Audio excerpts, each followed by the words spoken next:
नमस्कार मु अभय आपण मानक स्वागत करुच्ची आपण मानकर प्रिय यूट्यूब चैनल अभय एडवर्ड बंधुगण एबे एक गुरुत्वपूर्ण खबर संबंध में आमे ए वीडियो रे आलोचना करिबा। राज्यर हजार हजार संख्यक छात्र छात्री अभिभावक मंडली राज्यवासी जातक परि चाहि रहिथिले जे चलित वर्षर मैट्रिक रिजल्ट केबे प्रकाशित हो। आज माध्यमिक शिक्षा परिषद ओडिशा तरफरु ए नै स्पष्ट घोषणा करा जाइछि। आसंता 26 तारिख अर्थात मे मास 26 तारिख मैट्रिक रिजल्ट प्रकाश पाइबो बोली माध्यमिक शिक्षा परिषद ओडिशा तरफरु विधिबद्ध भावे घोषणा करा जाइछि।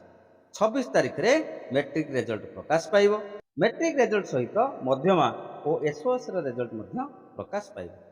ए संबंध में माध्यमिक शिक्षा परिषद ओडिशा कटक सभापति प्रेस मीट करी सूचना प्रदान करिसेंती। 26 तारिख दिन सकाळ 10:30 रे यही फल प्रकाशित हो।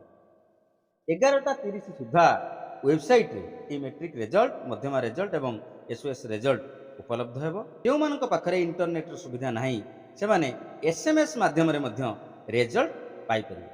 सबुठु गुरुत्वपूर्ण कथा हेउची चलित वर्ष माध्यमिक शिक्षा परिषद ओडिशा कटक तरफरु जो नुआ व्यवस्थाटी करा जाइछि जहाँ संबंध में मुझे पूर्व वीडियो आपण मान सहित आलोचना करी जे डिजिटल सर्टिफिकेट फैसिलिटी चलित वर्ष छात्र छात्री मान प्रदान करा जिवो।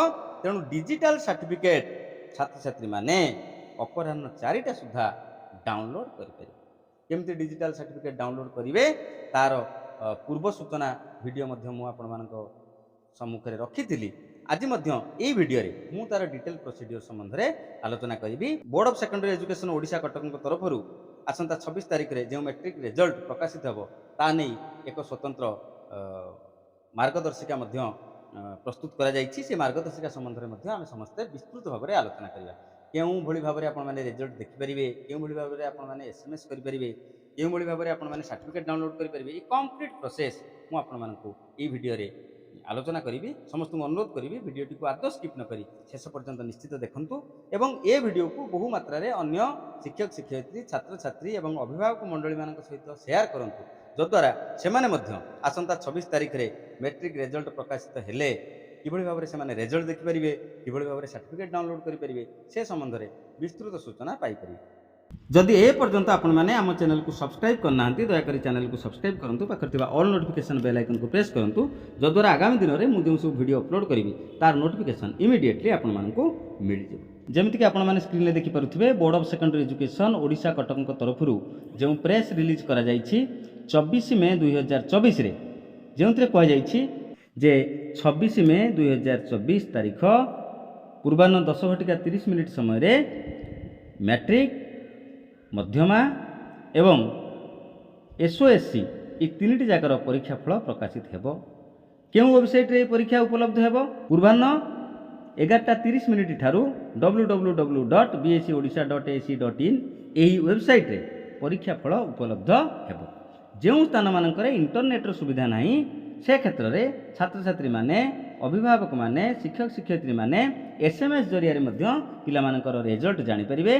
सेति पई कोन करिया पड़िबो, सेति पई टाइप करिया पई पड़िबो OR10 देन रोल नंबर एवं ए मेसेज टी को पठे देबा पई पड़िबो 56767750। मु आउथरे कहि रखे मैट्रिक रिजल्ट जानिया पई एसएमएस पठेबार नंबर टी रहिछि 56767750 आउ टाइप करिया पई पड़िबो OR कैपिटल ले लिखिबे 10 देन रोल नंबर। एतिकी लिखि आपण मेसेज टी को 56767750 को पठे देले आपनकर रिजल्ट मेसेजटा मध्य आपण मानक मोबाइल को पळे आसीबो।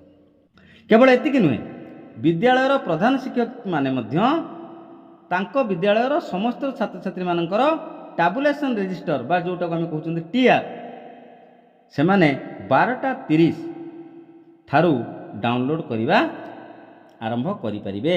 अर्थात 12:30 रे टेबुलेशन रजिस्टर समस्त छात्र छात्री मानकर मार्कशीट जोटा कह जाए मार्क तालिका बा टेबुलेशन रजिस्टर एटा उपलब्ध हबो सेही बोर्ड वेबसाइट रे। विद्यालयर प्रधान शिक्षक शिक्षयित्री माने सेमानंकु दिया जाइथिबा यूजर आईडी एवं पासवर्ड देई टेबुलेशन रजिस्टर को मध्य डाउनलोड करि परिबे। सबुठु गुरुत्वपूर्ण सूचना ये रही ଯେଉଁ ଛାତ୍ରଛାତ୍ରୀମାନଙ୍କର ନମ୍ବର କମିଯାଇଥିବ, ଯେଉଁମାନେ ରିଚେକିଂ ପାଇଁ ବା checking of addition of marks ତା ପାଇଁ ଆପ୍ଲାଏ କରିବା ପାଇଁ ଚାହୁଁଥିବେ, ସେମାନେ 29 ମେ 2024ରୁ 12 ଜୁନ୍ 2024 ମଧ୍ୟରେ ଏଥିପାଇଁ ଆବେଦନ କରିବେ, ଅନଲାଇନ୍ରେ ଆପ୍ଲାଏ କରିବେ। The process will be online for annual HSC and offline for SOSC and Madhyama candidates. Madhyama ଏବଂ state open school certificate examination ଯେଉଁମାନେ ଦେଇଛନ୍ତି ସେମାନେ ଅଫଲାଇନ୍ରେ ଦେବେ, କିନ୍ତୁ ଯେଉଁମାନେ ମ୍ୟାଟ୍ରିକ୍ ପରୀକ୍ଷା ଦେଇଛନ୍ତି, ବାର୍ଷିକ ମ୍ୟାଟ୍ରିକ୍ ପରୀକ୍ଷା ଦେଇଛନ୍ତି, ସେମାନେ ରିଚେକିଂ ପାଇଁ ସେମାନଙ୍କର ଆବେଦନ ଅନଲାଇନ୍ ଜରିଆରେ କରିବେ। ଆସନ୍ତୁ ଜାଣିବା ଆମେ କିଭଳି ଭାବରେ ଡିଜିଟାଲ ସାର୍ଟିଫିକେଟ୍କୁ ଡାଉନଲୋଡ୍ କରିବା, ତାର କମ୍ପ୍ଲିଟ୍ ପ୍ରୋସେସ୍। ଡିଜିଟାଲ ସାର୍ଟିଫିକେଟ୍ ଆମେ କିଭଳି ଡାଉନଲୋଡ୍ କରିବା? ସର୍ବପ୍ରଥମେ ଆପଣଙ୍କୁ board of secondary education Odisha କଟକଙ୍କର ଯେଉଁ ଅଫିସିଆଲ ୱେବସାଇଟ୍ ରହିଛି www.bscodisha.ac.in ଏହି ୱେବସାଇଟ୍କୁ ଯିବା ପାଇଁ ପଡ଼ିବ। ସେଇଠି ଗୋଟିଏ ଲିଙ୍କ୍ ଦିଆଯାଇଥିବ www.bsedigitalcertificate.odisha.gov.in। এই ଯେଉଁ ଲିଙ୍କ୍ଟି ରହିଛି এই ଲିଙ୍କ୍ରେ ଆପଣଙ୍କୁ କ୍ଲିକ୍ କରିବା ପାଇଁ ପଡ଼ିବ। ଦେନ୍ ଆପଣ ଦେଖନ୍ତୁ ସେଇଠି ଆପଣମାନଙ୍କୁ ଶୋ କରିବ ସର୍ଚ୍ଚ ୟୁର ସାର୍ଟିଫିକେଟ୍ ପେଜ୍। ଠିକ୍ ଅଛି, ସର୍ଚ୍ଚ ୟୁର ସାର୍ଟିଫିକେଟ୍ ପେଜ୍କୁ ଆପଣମାନେ ଯାଆନ୍ତୁ। ତାପରେ ଯେଉଁ ମ୍ୟାଣ୍ଡେଟୋରୀ ଇନଫର୍ମେସନ୍ ଗୁଡ଼ିକ ରହିଛି ତାକୁ ଆପଣମାନଙ୍କୁ ଫିଲ୍ଅପ୍ କରିବା ପାଇଁ ପଡ଼ିବ। କେମିତି କରିବେ? ଆପଣ ସର୍ଚ୍ଚ ବଟନ୍କୁ ଯିବେ, ଟାଇପ୍ ଅଫ୍ ଏକ୍ଜାମିନେସନ୍, ଆପଣ ମ୍ୟାଟ୍ରିକ୍ ପରୀକ୍ଷା ଦେଇଛନ୍ତି କିମ୍ବା ମଧ୍ୟମା ପରୀକ୍ଷା ଦେଇଛନ୍ତି କିମ୍ବା SOSC ପରୀକ୍ଷା ଦେଇଛନ୍ତି ତାକୁ ସିଲେକ୍ଟ କରିବେ। ତାପରେ ଇୟର୍ ଅଫ୍ ଏକ୍ଜାମିନେସନ୍, ଏଇଟାକୁ ଆପଣ 2024 ସିଲେକ୍ଟ କରିବେ। ତାପରେ ମାଗିବ ଆପଣଙ୍କର ଡେଟ୍ ଅଫ୍ ବାର୍ଥ, ଜନ୍ମ ତାରିଖ। এই ডেট অফ বার্থটিକୁ ଆପଣମାନେ DDMMYYYY ଅର୍ଥାତ୍ ଜନ୍ମ ତାରିଖ 2 ଅଙ୍କ ବିଶିଷ୍ଟ ହେବ, ମାସ 2 ଅଙ୍କ ବିଶିଷ୍ଟ ହେବ। ମନେ କରାଯାଉ ଆପଣଙ୍କର ଜନ୍ମ ମାସ ମାର୍ଚ୍ଚ, ଆପଣ କେବଳ 3 ନ ଲେଖି 03 ଲେଖିବେ ଏବଂ ମସିହା। ଗୋଟେ ଏକ୍ଜାମ୍ପଲ୍ ମୁଁ ଦେଇଦେଉଛି 02/07/2007। ସେଭଳି କ୍ଷେତ୍ରରେ ଆପଣ ଲେଖିବେ 02/07/2007। ତାପରେ ଆପଣଙ୍କୁ ମାଗିବ ଆପଣ ରୋଲ୍ ନମ୍ବର ଦିଅନ୍ତୁ, ଆପଣଙ୍କ ଆଡ଼ମିଟ୍ କାର୍ଡ଼ରେ ଯାହା ରୋଲ୍ ନମ୍ବର ଅଛି ଏକ୍ଜାକ୍ଟଲି ସେଇ ରୋଲ୍ ନମ୍ବରଟି ଆପଣ ଦିଅନ୍ତୁ। ତାପରେ ଆପଣ ଗୋଟେ ଭ୍ୟାଲିଡ୍ ମୋବାଇଲ୍ ନମ୍ବର ଦିଅନ୍ତୁ।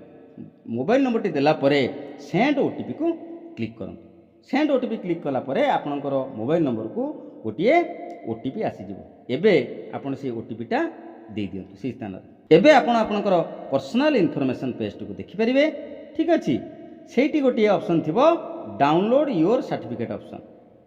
ସାର୍ଟିଫିକେଟ୍ ଡାଉନଲୋଡ୍ ହିଷ୍ଟ୍ରି ଯେଉଁଠି ରହିଛି ସେଇଠି ଥିବ। ତାପରେ ଆପଣ ଡାଉନଲୋଡ୍ ୟୁର ସାର୍ଟିଫିକେଟ୍କୁ କ୍ଲିକ୍ କରନ୍ତୁ। ଏବେ ଆପଣଙ୍କ ସାର୍ଟିଫିକେଟ୍ଟି ଅଟୋମେଟିକାଲି ଡାଉନଲୋଡ୍ ହୋଇଯିବ, ଆପଣ ତା'ର ପ୍ରିଣ୍ଟ ଆଉଟ୍ ନେଇପାରିବେ। Board of secondary education Odisha ତରଫରୁ କୁହାଯାଇଛି ଯେ ଆପଣମାନେ ସାର୍ଟିଫିକେଟ୍ଟିକୁ A4 size paper 140 GSM paper ଯେଉଁ ରହିଛି ସେଇ ପେପରରେ ପ୍ରିଣ୍ଟ କରନ୍ତୁ। ଏଇଟା ହେଉଛି ଆଡ଼ଭାଇଜରି ରହିଛି ବୋର୍ଡ଼ ଅଫ୍ ସେକେଣ୍ଡାରୀ ଏଜୁକେସନ୍ ଓଡ଼ିଶାଙ୍କ ତରଫରୁ। ଏବଂ ଆହୁରି ମଧ୍ୟ କୁହାଯାଇଛି ଆପଣ ଉଭୟ ଫ୍ରଣ୍ଟ ଏବଂ ବ୍ୟାକ୍ ଉଭୟ ପେଜ୍କୁ ପ୍ରିଣ୍ଟ ନେଇଯାଆନ୍ତୁ। ଫ୍ରଣ୍ଟ ପେଜ୍ରେ ମଧ୍ୟ ପ୍ରିଣ୍ଟ ଆଉଟ୍ ନିଅନ୍ତୁ, ବ୍ୟାକ୍ ପେଜ୍ରେ ମଧ୍ୟ ପ୍ରିଣ୍ଟ ଆଉଟ୍ ନିଅନ୍ତୁ। ସବୁଠୁ ବଡ଼ କଥା ହେଉଛି ହ୍ୱାଟ୍ସଆପ୍ ଜରିଆରେ ମଧ୍ୟ ଆପଣମାନେ ଆପଣଙ୍କର ଡିଜିଟାଲ ସାର୍ଟିଫିକେଟ୍ଟିକୁ ଡାଉନଲୋଡ୍ କରିପାରିବେ। ସେଥିପାଇଁ କ'ଣ କରିବା ପାଇଁ ପଡ଼ିବ?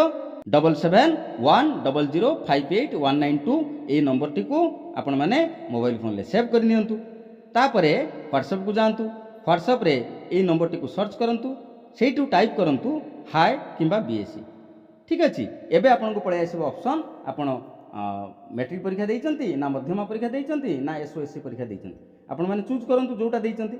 ତାପରେ ପଳାଇ ଆସିବ ଇୟର୍ ଆପଣ ଚୁଜ୍ କରିବେ 2024। ତାପରେ ଆପଣ ରୋଲ୍ ନମ୍ବର ଏଣ୍ଟର କରିବେ, ତାପରେ ଆପଣ ଡେଟ୍ ଅଫ୍ ବାର୍ଥ ଏଣ୍ଟର କରିବେ, ତାପରେ ଆପଣଙ୍କର ମୋବାଇଲ୍ ନମ୍ବର ଏଣ୍ଟର କରିବେ। OTP ଆସିବା ପାଇଁ OTP ଆସିଯିବ, OTP ଏଣ୍ଟର କରିଦେଲେ ଆପଣଙ୍କର ଡିଜିଟାଲ ସାର୍ଟିଫିକେଟ୍ଟି ଆପଣ ସେଇ ହ୍ୱାଟ୍ସଆପ୍ରୁ ମଧ୍ୟ ପାଇଯାଇପାରିବେ।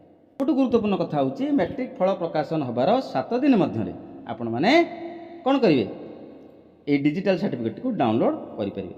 କିନ୍ତୁ এই ସାର୍ଟିଫିକେଟକୁ ଆପଣମାନେ ଥରେ ମାତ୍ର ଡାଉନଲୋଡ୍ କରିବେ। ପରବର୍ତ୍ତୀ ସମୟରେ ଯଦି ଆପଣ ଡାଉନଲୋଡ୍ କରୁଛନ୍ତି ତାହେଲେ ଆପଣଙ୍କୁ ସେଥିପାଇଁ ଫିସ୍ ଦେବା ପାଇଁ ପଡ଼ିବ। ଏଇ ଥିଲା ମେଟ୍ରିକ୍ ଫଳ କେବେ ପ୍ରକାଶିତ ହେବ, କେଉଁଭଳି ଉପାୟରେ ଆପଣମାନେ ରେଜଲ୍ଟ ଜାଣିପାରିବେ, ଏହି ଭାବରେ ଆପଣମାନେ ଡିଜିଟାଲ ସାର୍ଟିଫିକେଟକୁ ଡାଉନଲୋଡ୍ କରିପାରିବେ। ସେ ସମ୍ବନ୍ଧରେ ବୋର୍ଡ଼ ଅଫ୍ ଏଜୁକେସନ୍ ଓଡ଼ିଶା କଟକଙ୍କ ତରଫରୁ ଯେଉଁ ସୂଚନା ଆସିଥିଲା ସେ ସମ୍ବନ୍ଧରେ ମୁଁ ବିସ୍ତୃତ ଭାବରେ ଆଲୋଚନା କରି ଯେତେବେଳେ ସାର୍ଟିଫିକେଟ୍ ଆସିଯିବ ସେତେବେଳେ ଲାଇଭ୍ କରି ମଧ୍ୟ ମୁଁ ଆପଣମାନଙ୍କୁ ସାର୍ଟିଫିକେଟ୍ କିଭଳି ଭାବରେ ଡାଉନଲୋଡ୍ ହେଉଛି, ରେଜଲ୍ଟ କିଭଳି ଭାବରେ ଆପଣମାନେ ଦେଖିପାରିବେ, SMS ଜରିଆରେ କିଭଳି ଭାବରେ ଦେଖିପାରିବେ, ହ୍ୱାଟ୍ସଆପ୍ ଜରିଆରେ କିଭଳି ଭାବରେ ଦେଖିପାରିବେ, ସବୁ ପ୍ରୋସେସ୍କୁ ଲାଇଭ୍ ମାଧ୍ୟମରେ ମୁଁ ମଧ୍ୟ ଆପଣମାନଙ୍କୁ ଜଣାଇଦେବି 26 ତାରିଖ ଦିନ ଯେତେବେଳେ ରେଜଲ୍ଟ ପ୍ରକାଶିତ ହେବ। ସମସ୍ତଙ୍କୁ ସେଥିପାଇଁ ମୁଁ ଆଉ ଥରେ ଅନୁରୋଧ କରିବି, ଯଦି ଏପର୍ଯ୍ୟନ୍ତ ଆପଣମାନେ ଆମ ଚ୍ୟାନେଲକୁ ସବସ୍କ୍ରାଇବ୍ କରିନାହାନ୍ତି ଦୟାକରି ଚ୍ୟାନେଲକୁ ସବସ୍କ୍ରାଇବ୍ କରିନିଅନ୍ତୁ, ପାଖରେ ଥିବା ଅଲ୍ ନୋଟିଫିକେସନ୍ ବେଲ୍ ଆଇକନ୍କୁ ପ୍ରେସ୍ କରନ୍ତୁ, ଯାହାଫଳରେ ପରବର୍ତ୍ତୀ ସମୟରେ ମୁଁ ଯେଉଁ ସବୁ ଭିଡ଼ିଓ ଅପଲୋଡ଼ କରିବି ତାର ନୋଟିଫିକେସନ୍ ମଧ୍ୟ ଆପଣମାନେ ପାଇଯାଇପାରିବେ। ବୋର୍ଡ଼ର ଏଇ ଯେଉଁ ପ୍ରେସ୍ ରିଲିଜ୍ ରହିଛି, ଏଇ ଯେଉଁ step by step instruction guide ରହିଛି, ଆର PDF କପି ପାଇବାକୁ ଚାହୁଁଥିଲେ এই ভিডিও ডেসক্রিপশনে ମୁଁ ଆମର ହ୍ୱାଟ୍ସଆପ୍ ଏବଂ ଟେଲିଗ୍ରାମ ଗ୍ରୁପ୍ର ଲିଙ୍କ୍ ସେୟାର କରିଦେଇଛି। ସେଇ ଲିଙ୍କ୍ ଥ୍ରୁରେ ଆପଣମାନେ ଆମ ସହିତ କନେକ୍ଟେଡ୍ ହେଇଯାଆନ୍ତୁ, ସେଇଠୁ ଆପଣମାନେ এই ସମସ୍ତ ଲେଟର PDF ମଧ୍ୟ ପାଇଯାଇପାରିବେ। ଆଶା କରୁଛି ଭିଡ଼ିଓଟି ନିଶ୍ଚିତ ଭାବରେ ଆପଣମାନଙ୍କ ପାଇଁ ହେଲ୍ପଫୁଲ୍ ହେଇଥିବ। ହୃଦୟରୁ ଗୋଟେ ଲାଇକ୍ କରିବେ ଏବଂ ଏ ଭିଡ଼ିଓକୁ ନିଶ୍ଚିତ ଭାବରେ ଅନ୍ୟମାନଙ୍କ ସହିତ ସେୟାର କରିବେ। ବର୍ତ୍ତମାନ ପାଇଁ ଏଇଠି ରହିବା। ଧନ୍ୟବାଦ, ନମସ୍କାର।